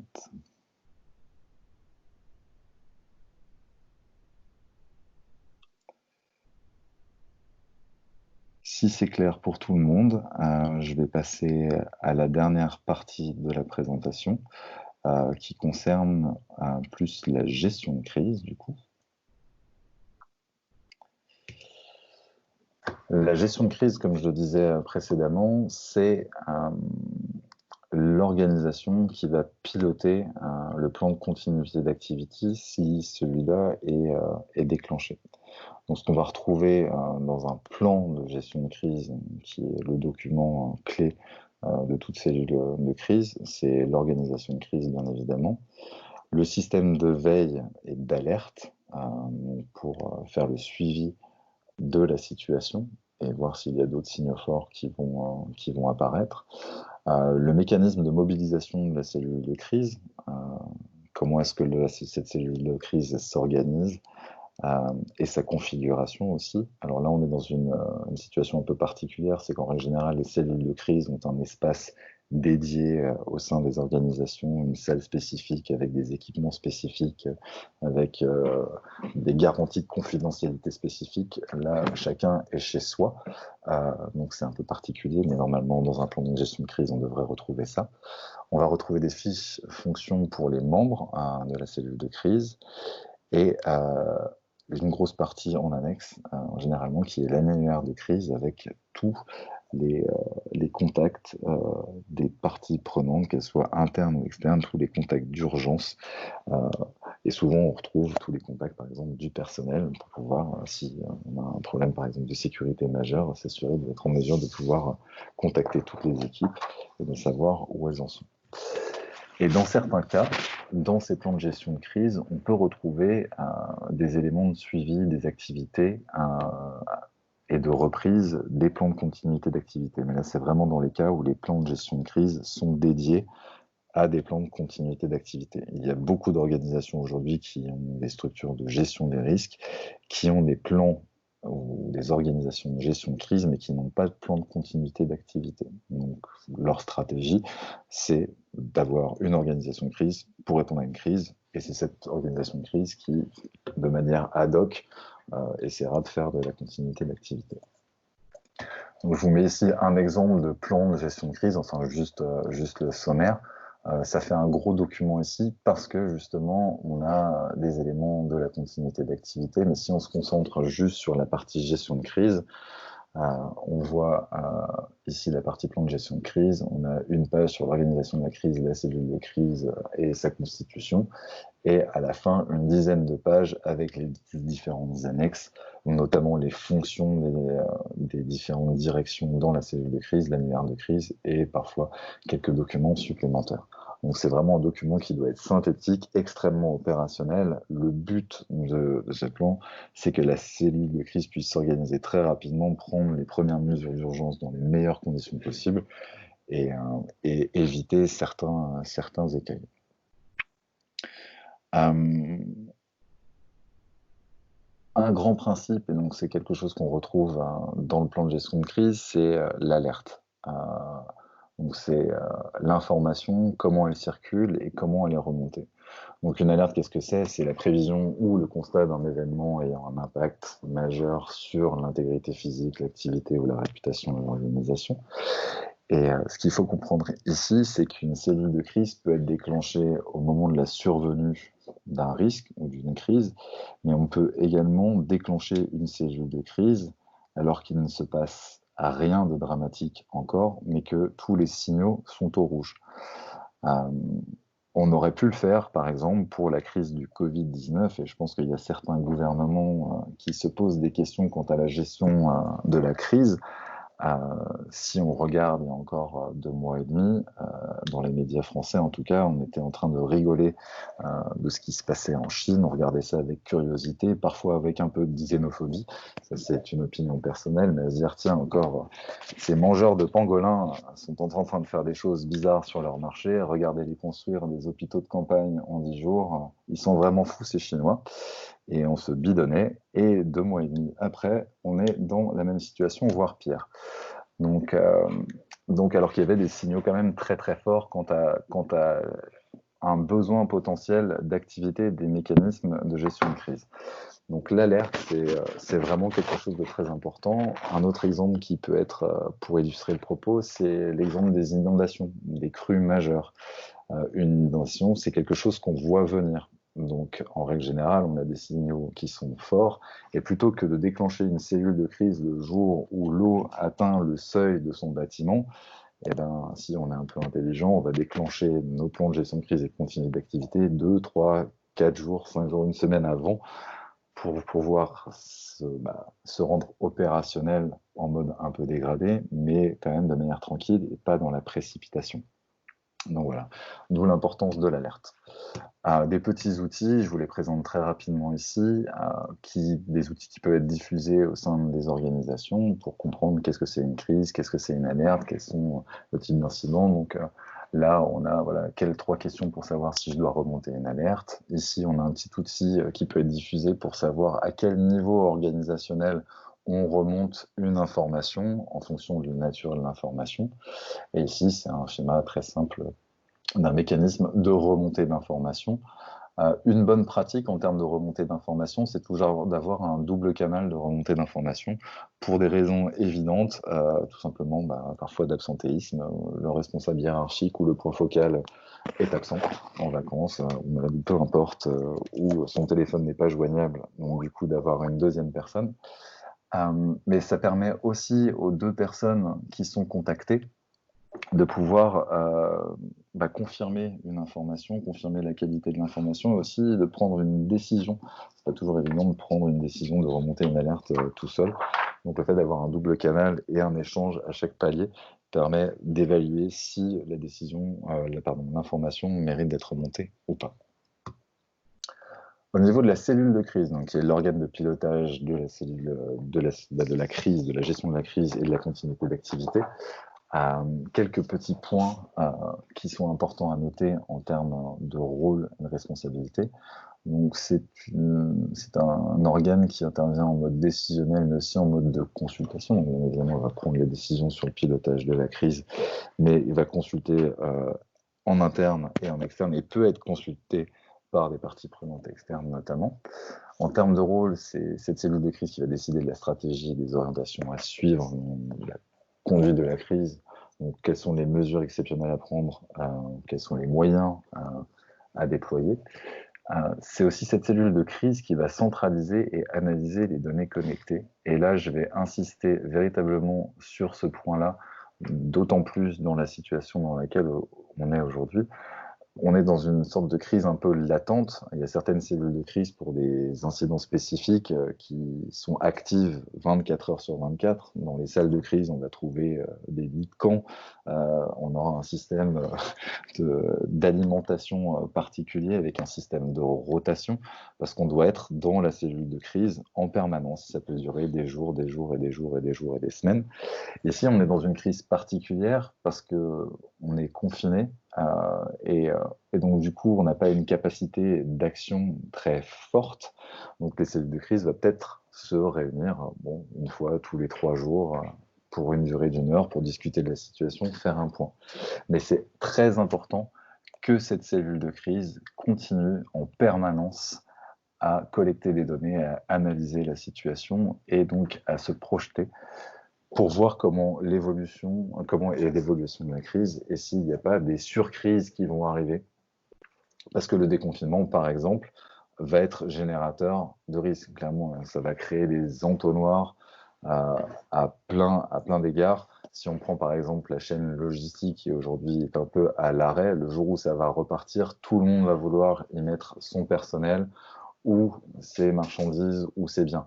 Donc on va voir plein de mécanismes comme ça qui vont arriver. Il y a des questions de saturation au niveau des systèmes d'information qui vont véritablement exploser. Et donc ça, c'est des impacts, ça va avoir des impacts sur les organisations. Donc c'est des choses qui sont à anticiper. Et puis de manière plus globale, au niveau, tout simplement de la pandémie, savoir si vous intervenez dans un pays spécifique qui n'est pas touché aujourd'hui, quel sera l'état sanitaire du pays dans 2 semaines, dans 3 semaines. Et regardez ça pour pouvoir déjà préparer des contingences pour pouvoir intervenir plus tard. Donc c'est aussi cette cellule de crise qui va fixer les directives et les priorités d'action à mener, bien évidemment, au niveau stratégique. Donc en termes de responsabilité, piloter les actions, assurer la continuité et la pérennité de l'activité, protéger la réputation, anticiper l'évolution de la crise et encore une fois, contrôler la communication de la crise, que ce soit en externe ou en interne. Je vous ai mis ici un organigramme assez simple d'une cellule de crise. En règle générale, on retrouve un directeur ou une directrice de crise, une direction de crise. Le rôle véritablement de cette fonction, c'est de décider, c'est de s'alimenter de toute l'analyse qui est faite par les autres parties prenantes de la cellule de crise et de prendre des décisions. Donc c'est une fonction à protéger. C'est pas une personne qui doit être exposée. Je pense notamment, encore une fois, à de la communication de crise, notamment beaucoup d'organisations parfois font des faux pas en termes de communication externe en communication de crise. C'est quelqu'un qui doit pouvoir réfléchir de manière sereine, qui ne doit pas être sous pression, même s'il y en a forcément, mais pas plus que de raison, qui doit être donc véritablement protégé. On va retrouver dans les différents membres ou fonctions de la cellule de crise, bien évidemment, les opérations, les ressources humaines, parfois les systèmes d'information, ça dépendra de la nature de la crise, la communication. Vous trouvez les fonctions logistiques, sûreté et sécurité ou juridiques. Ça dépendra de la nature de la crise. Et les différents membres de la cellule de la crise peuvent être invités aux différentes réunions en fonction des sujets de réunion, des sujets à traiter sur le moment, mais sont dans les grandes lignes les fonctions qu'on va retrouver. Et enfin, ici, on a une fonction secrétariat qui est toute particulière et qu'il faut prendre en compte. C'est véritablement un rôle de main courante. Donc l'objectif de cette fonction, c'est de prendre note de toutes les informations qui remontent à la cellule de crise, de toutes les informations qui sortent de la cellule de crise, et de prendre note aussi de toutes les décisions et toutes les actions qui sont prises par la cellule de crise, et de faire le suivi de ces actions. Donc c'est vraiment une main courante, on note absolument tout, minute par minute, action par action, décision par action. Et c'est aussi cette fonction-là qui va jouer le rôle de pilotage, en quelque sorte, des actions, et qui va pouvoir taper sur l'épaule de la personne qui dirige la crise pour lui dire « Eh mon coco, tu avais promis de mettre en œuvre cette action il y a tant de temps, on n'a pas eu de retour dessus, il faut faire un point d'étape. » Donc c'est pas parce que voilà, on peut sous-entendre certaines choses derrière le terme secrétariat. La personne qui est sur la fonction secrétariat, c'est quelqu'un qui doit être au niveau de direction, voire gouvernance, donc avoir les épaules pour faire du rentre-dedans à différents directeurs, différents membres des comités de direction. Voilà, pour ce petit point de détail. Enfin, au niveau de la cellule de crise, on a des biais qui sont, il y en a de nombreux à cause du stress et de l'incertitude, mais une grosse et fâcheuse tendance des cellules de crise, c'est de s'enfermer sur elles-mêmes, de fonctionner en circuit fermé et d'oublier le monde extérieur, de juste d'être concentré sur la crise. Les parties prenantes, les partenaires opérationnels, tout le monde, n'importe qui peut être convié dans la cellule de crise. Ce sera bien évidemment de manière ponctuelle sur des sujets particuliers, mais il ne faut pas hésiter et surtout ne pas oublier à consulter, à travailler en collaboration avec toutes les différentes parties prenantes qui peuvent exister. Là, j'en ai listé quelques-unes, mais il y en a des dizaines et des dizaines en fonction de vos activités. Et enfin, dernier petit point sur la communication de crise, je vais peut-être juste répéter ce que j'ai dit jusqu'à présent, mais c'est véritablement quelque chose sur lequel il faut prendre le contrôle.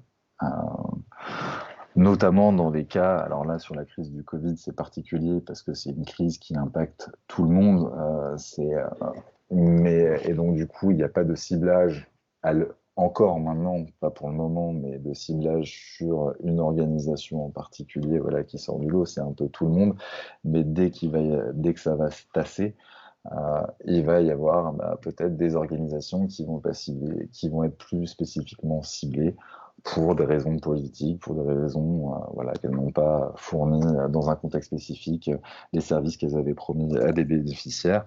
Et donc, si cette organisation a été silencieuse, n'a absolument pas communiqué, il y a des gros risques en termes d'image et de réputation. Donc, encore une fois, il faut véritablement prendre le contrôle de la communication de crise. Je ne vais pas m'étendre ici parce que le temps passe. Et dernier petit point, donc sur la gestion de crise, c'est encore une fois cette cellule de crise qui décide de déclencher ou pas les plans de continuité d'activité, que ça soit encore une fois pendant la phase d'alerte ou après le choc.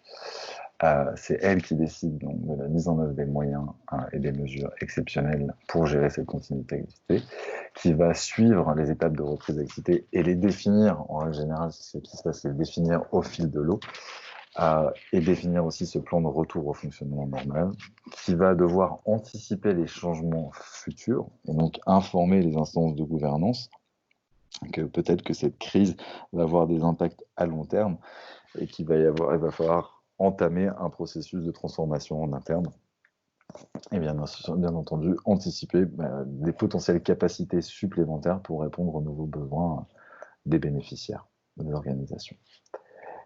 Est-ce que vous avez des questions sur cette partie gestion de crise?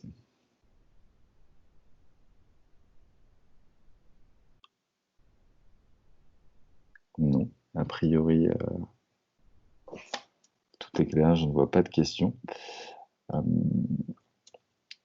Et bien, du coup, moi, j'en suis arrivé à la fin de ma présentation sur la continuité d'activité et sur la gestion de crise. J'avais alloué un petit temps de questions-réponses à la fin, si vous aviez des questions spécifiques. Il nous reste 10-15 minutes. Moi, j'ai tout le temps. J'imagine que certains d'entre vous ont des impératifs. Mais si vous avez des questions, je suis tout oui.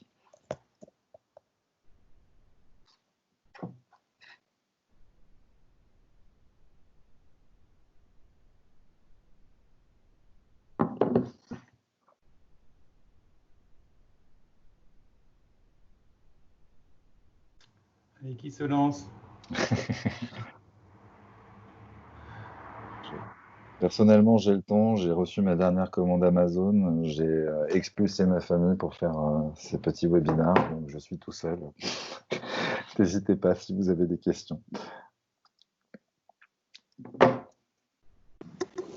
Ou peut-être nous partager également vos réactions si tout était limpide. Après, c'est peut-être la 3e réunion de la journée pour tout le monde. Ouais. Et puis le mode présentation devant l'écran pendant 1h30, je comprends que ça puisse être assommant. Alors, la bonne nouvelle, c'est qu'il n'y a pas eu de décrochage. On était toujours 28, 29 tout au long. Alors, connaissez-vous des ONG ayant établi des PCA de qualité? Moi, ça fait une dizaine d'années que je travaille dans la gestion des risques. J'ai travaillé pendant très longtemps pour un gros cabinet qui s'appelle EY, où j'ai fait beaucoup de PCA, alors plus pour des entreprises du CAC 40 et du SBF 120. J'ai rarement vu de plan de continuité d'activité digne de ce nom.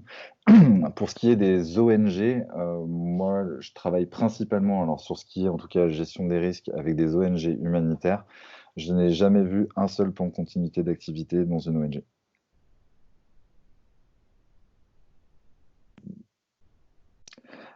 Alors, pour préciser, pour pas être mal interprété, j'ai vu des plans de secours, des plans de reprise d'activité sur des départements support, notamment informatique, mais au niveau global et stratégique et opérationnel, je n'ai jamais vu de plan de continuité d'activité. J'ai vu des plans de contingence sur des risques spécifiques, mais ce sont plus des plans de mise en sécurité et puis ensuite de reprise, mais des véritables plans de continuité d'activité, non. Et d'ailleurs, c'est assez surprenant, vu que les questions de travail à distance sont prégnantes, d'autant plus dans des contextes opérationnels, si on parle de sécurité, qui sont voilà, de plus en plus compliqués. Donc, ce qu'on appelle le remote management dans le jargon.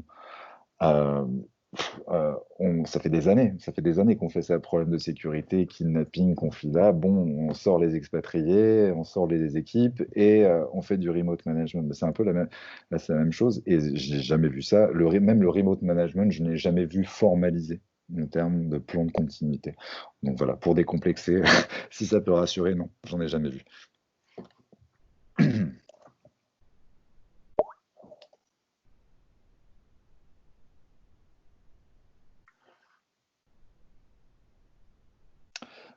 Diane, ton commentaire, oui. Oui, bah alors déjà, la démarche de cartographie des risques, c'est déjà une super démarche, de pouvoir identifier les risques en amont. Déjà, d'avoir ça, ça permet de piloter au quotidien, voilà, de regarder les signaux qui peuvent apparaître dans l'environnement et voilà, d'ajuster le fonctionnement, d'être en veille, d'être plus réactif. Mais face à, encore une fois, l'expérience montre que et là je parle vraiment d'une crise majeure, de quelque chose de vraiment très dur qui déstabilise complètement, qui sort du cadre normal de fonctionnement, ça ne suffira pas. Euh, mais c'est déjà un énorme premier pas, ça c'est indéniable.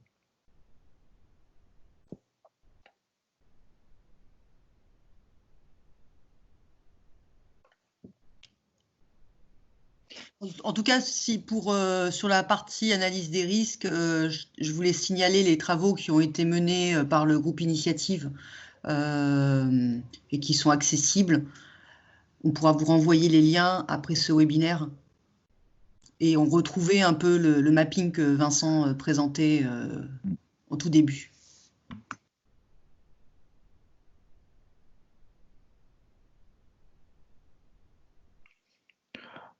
S'il n'y a pas beaucoup de questions, pour ceux qui sont en train de taper, vous peut-être utilisez votre micro. Ce serait peut-être plus simple. Alors, avez-vous des exemples de PCA directement centrés Covid et santé des personnels sur les lieux de travail?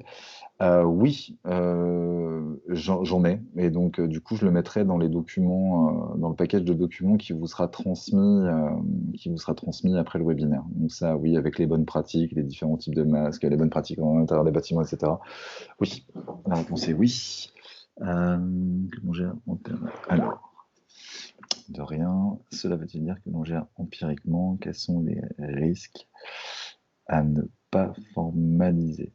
Alors, je suis pas sûr d'avoir compris la question, je suis désolé. C'était en référence à quoi, Chris? Si vous voulez prendre la parole, ça sera peut-être plus simple.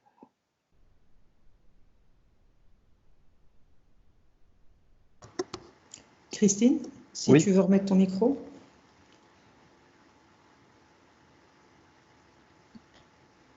Oui, excusez-moi, je croyais avoir remis le micro, mais non, c'était pas ça. Oui, donc bonsoir. Oui, s'il y a si peu de personnes qui l'ont fait, ce plan de gestion de crise et autres, est-ce que ça veut dire, enfin, quelle est l'utilité, quels sont les impacts quand on ne le fait pas? Voilà, est-ce que ça veut dire que finalement on gère les choses un peu au pied levé, mais bon. C'est exactement ça, en fait. Alors, après, il y a la théorie et la pratique, et encore une fois, ça dépend véritablement de la nature des crises. Ce que permet encore une fois le fait d'avoir un PCA, c'est d'avoir une structure qui est capable de répondre directement. C'est vraiment ça. La crise intervient, on l'avait déjà identifié dans notre pool de risques majeurs. Et donc, directement derrière, on a une organisation de crise, donc des personnes, des individus au sein de l'organisation qui savent quoi faire, qui savent qu'elles doivent se rassembler, qu'elles doivent travailler sur ce sujet-là. Donc, si elles travaillent sur ce sujet-là, elles ne pourront pas travailler sur d'autres sujets. Donc ces sujets-là seront pris en charge par d'autres personnes. Certaines activités seront peut-être laissées tomber parce qu'on doit relever les sources, mais au moins on reste fixé sur nos objectifs stratégiques, on met en place directement des mesures de continuité, et donc du coup ça réduit énormément l'impact de la crise sur l'organisation. Là on est dans un contexte particulier, et alors c'est pas que c'est surprenant, mais là on est dans une crise qui au final est pas, j'ai envie de dire, pas si méchante que ça. Ce qui la rend méchante, c'est qu'elle est mondialisée, c'est qu'elle est globalisée, c'est qu'il y a des impacts un peu partout. Mais on est en fait vraiment dans l'incertitude pour le moment. Donc, ok, il y a le confinement, chacun en télétravail, etc. Sur les terrains, ça devient plus compliqué aussi. Mais en fait, c'est une sorte d'arrêt temporaire. Je pense que pour certaines organisations, le fait que leur siège social avec 340 employés à l'intérieur prenne feu et soit complètement démoli demain, serait beaucoup plus dramatique que la situation dans laquelle ils sont aujourd'hui, en fait. Et donc, voilà, ça va dépendre des scénarios. J'ai envie de dire que l'avantage de cette crise du Covid, c'est qu'elle, pour le moment en tout cas, elle laisse le temps de respirer en termes opérationnels. C'est pas pratique, on est tous un peu en stand-by, mais ce temps-là, du coup, et c'est pour ça, encore une fois, initier la démarche maintenant, c'est peut-être une bonne chose, avant que tout s'accélère d'un coup, qu'on va reprendre les activités et que là, l'explosion potentielle est là. Voilà. Est-ce que j'ai répondu à la question ou pas? Oui. D'accord. Merci. Merci à vous. Est-ce qu'il y a d'autres questions ou commentaires? J'ai une question, Vincent. Oui. Est-ce que tu as vu dans tes expériences dans les plans de continuité d'activité des prises en compte du risque psychosocial au niveau des équipes salariées? Et sur quel domaine ça couvre dans ces cas-là? Alors, au niveau du risque psychosocial, pour être tout à fait honnête, je l'ai dans le secteur privé, je l'ai vu mentionné, mais j'ai jamais rien vu de concret derrière. Pour les ONG humanitaires pour lesquelles j'ai pu faire plus des plans de gestion de crise ou des plans de contingence liés à des incidents de sécurité graves, là, la prise en compte, oui, clairement. Oui, clairement, avec des mécanismes clairement de déploiement de ressources spécifiques, de référencement, de suivi, tout un processus RH derrière. Après, pour être tout à fait transparent, c'est quelque chose que j'ai vu depuis, allez, on va dire 3 ans, 4 ans. C'est un sujet qui reste encore très nouveau de manière globale en termes de duty of care, mais c'est là, clairement ça existe. Clairement ça existe, ouais. Et de toute manière, il y a de plus en plus d'organisations qui ont des départements dédiés à ça. Donc si la démarche PCA est bien globale comme elle devrait l'être, ces départements-là seront inclus dedans et auront leur mot à dire. Est-ce que j'ai répondu à ta question, Yann?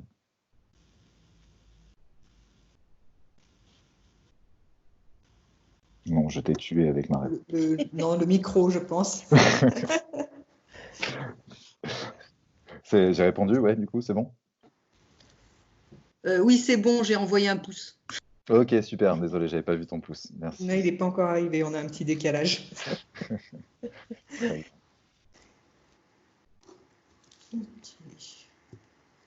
Bon, on va peut-être, oui, ça fait presque 2 heures. S'il y a peut-être encore des petites réactions. Je laisse peut-être les dernières. Bien sûr, du coup, comme disait Vincent, on vous envoie très rapidement le support, les documents ressources qui ont été évoqués, et peut-être même la vidéo si on n'a pas de soucis techniques. Ouais. Donc juste pour info, pour ceux que ça pourrait intéresser, il y a l'AFNOR qui met en consultation libre le temps du Covid-19 la norme 22301 liée à la continuité d'activité.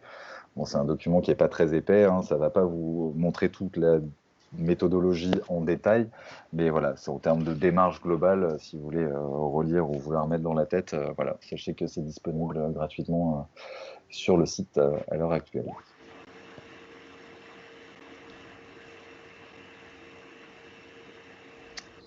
Bien, merci à vous aussi. Et bonne continuation, alors j'ai envie de dire, en quelque sorte.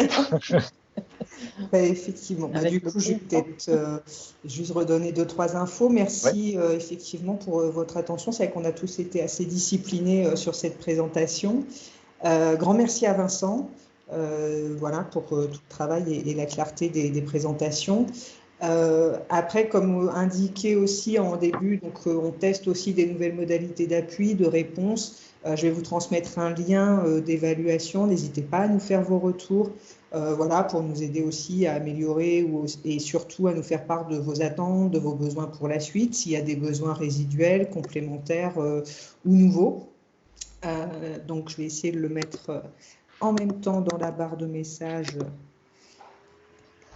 Voilà, c'est un peu long, mais ça marche. Bien sûr, je vous le remettrai dans le mail, hein, donc n'hésitez pas à nous faire vos retours. Et pour la suite, d'autres choses qui peuvent également vous inspirer. On a également un webinaire la semaine prochaine, mardi prochain, sur les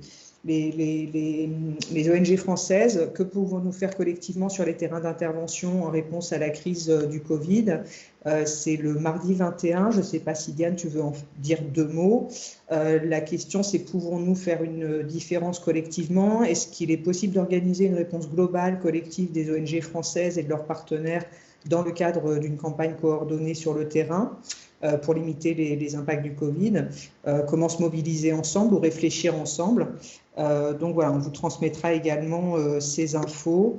Ainsi, voilà, on continue à suivre aussi les infos, des pistes potentielles, notamment des sujets qui peuvent apparaître par la suite sur les plans de reprise du travail sur site, etc. Donc voilà, on continuera de vous transmettre ces infos.